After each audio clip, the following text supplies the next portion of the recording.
হরে কৃষ্ণ, রাধে রাধে। আজকের ভিডিওটা খুব ইম্পর্টেন্ট ভিডিও, তাই মন দিয়ে পুরো ভিডিওটা শুনে নিন আর দেখে নিন। খুব কাজের ভিডিও। বাড়িতে যদি একদম পয়সা টিকছে না, একদমই টাকা পয়সা থাকছে না, মানে অর্থনৈতিক অবস্থা খুবই খারাপ, যতটুকু ইনকাম তার অনেক বেশি আউটগোয়িং হয়ে যাচ্ছে, তাহলে কিন্তু এই নিয়মটা নিশ্চয়ই করবেন। প্রতিদিন করতে পারেন বা প্রতি শুক্রবার বা প্রতি বৃহস্পতিবার এই নিয়ম নিতে পারেন। আর অধিক মাসের অন্তিম দিন, মানে যেদিনকে অমাবস্যা থাকবে, সেই দিনকে কিন্তু এই প্রদীপ দীপদান আপনারা নিশ্চয়ই করবেন। দেখুন, কোনো দীপদান করার জন্য বাড়িতে পয়সার যে বর্ষা হয় না, সেটা আমরা সকলেই জানি। কিন্তু যদি এই লক্ষ্মী দীপক প্রতিদিন আপনারা প্রজ্বলিত করতে থাকেন, তাহলে কিন্তু অন্ন বস্ত্রের কোনো দিন কমই হবে না। মানে এমন হবে না যে ঘরে অন্ন নেই, খাওয়া যাচ্ছে না, অথবা ঘরে কোনো কাপড় নেই, পরবার মতন বস্ত্র নেই, যেটা পরে বাইরে মান সম্মানের সঙ্গে বেরোনো যাচ্ছে না। ঠিক আছে? সেই জিনিসগুলোর কোনো দিন কমই হবে না। তো যাই হোক, এবারে আমরা দেখে নিই যে লক্ষ্মী দীপদান আমরা কিভাবে করব। তো এই দীপদান করার সময়টা প্রথমে জেনে নিই। সবথেকে আগে দেখুন, ব্রহ্ম মুহূর্তে দীপদান করার জন্য সবথেকে উচিত সময় বলে মনে করা হয়। তাছাড়া সন্ধেবেলায়, গোধূলিবেলায় যখন সূর্যাস্ত যাবে, তখন সেই সময়তে কিন্তু এই দীপদানের উচিত সময় বলে মনে করা হয়। মা লক্ষ্মীর পুজো ব্রহ্মকাল, ভোরবেলায় অথবা সন্ধেবেলায় করা যায়। এখানে দেখুন, আমি একটা স্টেনসিলস নিয়ে নিয়েছি, যাতে মা লক্ষ্মীর পা তৈরি করা আছে। সাদা রঙের একটুখানি আমার কাছে রঙ্গোলি আছে, সেটা নিয়ে নিয়েছি।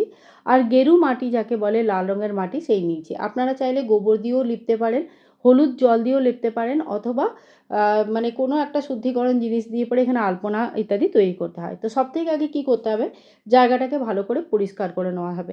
এই লক্ষ্মী দীপক আপনারা চাইলে আপনাদের মুখ্য দুয়ারে প্রজ্বলিত করতে পারেন, অথবা তুলসী তলায়, অথবা নিজেদের বাড়ির মন্দিরে মা লক্ষ্মীর সামনে প্রজ্বলিত করা যায়। তো এই তিনটি জায়গা সবথেকে উত্তম বলে মনে করা হয় মা লক্ষ্মীর দীপদানের জন্য।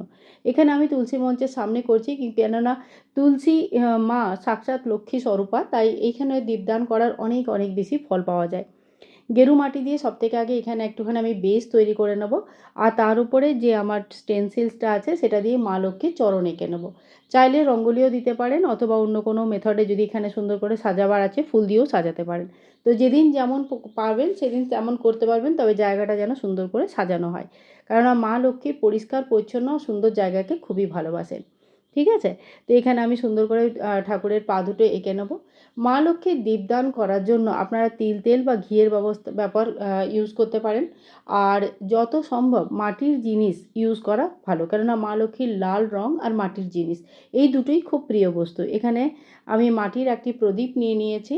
আপনারা চাইলে পিতলের প্রদীপও প্রতিদিন দীপদান করতে পারেন। তো যেমন সুবিধা আছে সেই অনুযায়ী করা যেতে পারে।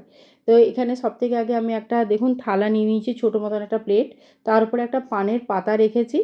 আর পানের পাতার উপরে কিছুটা চালের আসন আমি এখানে প্রয়োগ করব। তো এই চালগুলো যেন ভাঙা চাল না হয়। আর পরের দিন সকালবেলায়, যদি সন্ধেবেলায় দীপদান করছেন, তাহলে পরের দিন সকালবেলায় এই চালগুলো পাখিকে দিয়ে দেবেন, তাদেরও পেট ভরবে। আর এই চালগুলোর কিন্তু দ্বিতীয়বার ইউজ হয় না, অল্পখানে সামান্য চাল, 5-6টা দানা দিলেও চলে। এরপরে মা লক্ষ্মীর নাম নিয়ে আমরা সবথেকে আগে দীপককে প্রজ্বলিত করব।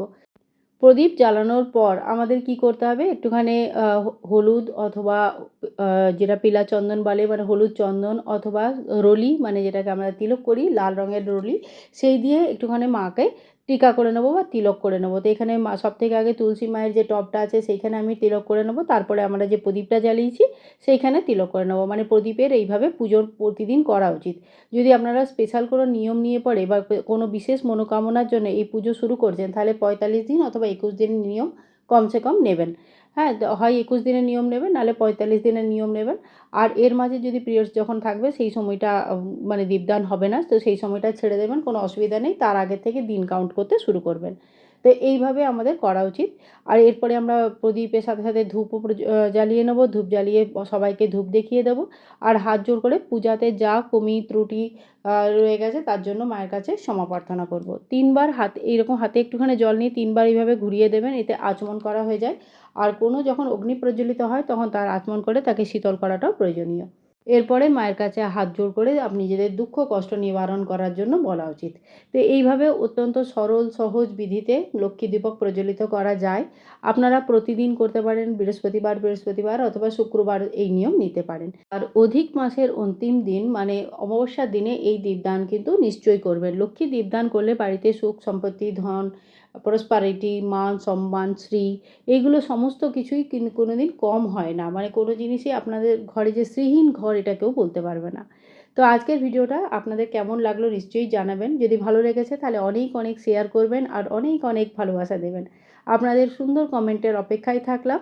আর এরকম আরও অনেক ভিডিও দেখতে হলে আমার চ্যানেলটাকে কিন্তু সাবস্ক্রাইব করতে ভুলবেন না। অনেক পরিশ্রম করে আপনাদের জন্য খুব সুন্দর সুন্দর ভিডিওগুলো নিয়ে আসি।